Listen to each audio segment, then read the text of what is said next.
Zdravím všechny milovníky autostanů. Jak slyšíte zvenku, máme tady jaro a půjdeme si připravit autostan. Je třeba se o něj starat. V dnešním videu si ukážeme, jak se postarat o látku. Budeme ji impregnovat impregnací Fabsil a když budete chtít, tak třeba v příštím videu si ukážeme, jak impregnovat skořápky. Nám se osvědčila impregnace od britského výrobce, jmenuje se Fabsil. Je to univerzální impregnace, můžete ji použít jak na vaše markýzy, tak na vaše stany. Impregnace vám pomůže v UV ochraně látky a také se zvýší voděodpudivost látky. Teď vám ukážu jeden ze způsobů, jak impregnaci nanášet. Dá se to dělat dvěma způsoby, buď to pomocí rozprašovače a mikrovlákna, nebo také pomocí štětce. Mně se osvědčilo mikrovlákno s rozprašovačem, takže vám ukážu tenhle způsob. My jsme si stan umyli před natáčením videa, tak aby jsme ho zbavili hrubých nečistot, nechali jsme si ho na sluníčku dostatečně vyschnout. To je důležité před nanášením impregnace.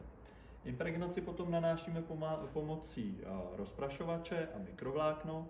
Na mikrovlákno si navlhčíme, důkladně navlhčíme rozprašovačem, tak aby bylo plné impregnace a potom jednotlivé bloky nastříkáme impregnací a vměstnáme pěkně ještě tu impregnaci do látky. Děláme si to po částech, tak aby nám to nezasychalo.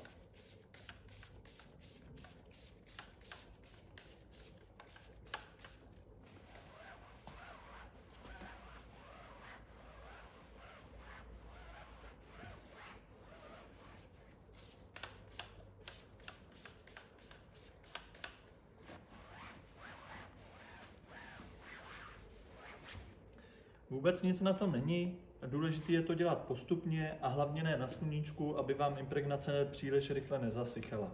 Čili dělejte to večer nebo brzo ráno, ať s tím nemáte zbytečné trápení.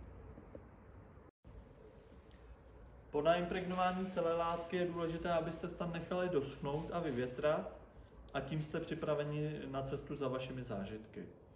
Naše video je u konce, já vám přiložím odkaz na impregnaci dolů pod video a kdybyste měli nějaké dotazy, pište mi to dolů do komentářů.